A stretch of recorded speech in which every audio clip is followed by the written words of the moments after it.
અથાણું કરવાનું છે. ખાખડી કેરી છે, નાની આવે ને જાળી વગરની, એનું બહુ સરસ આથણું થાય. અને 2 દિવસ હળદર મીઠામાં રાખવાનું ને પછી એને સાયે હુકવવાનું. પંખાની છે.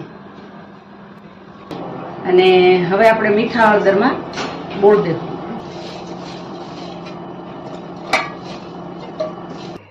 એક દી રાખ્યા, હજી કાલ નાખ્યા કે આજ આવા હારા થઈ ગયા. સરસ થઈ ગયા. સરોજબેન હવે આંબોળિયા હુકવે છે. કાઢ્યા છે ને આંબોળિયા આપણે વીખવા ને એ હુકાઈ ગયા. આવા કરસલી વાળા સરસ થઈ ગયા. જો આમાં તેલ રેડ દેવું જો આ બોળામાં.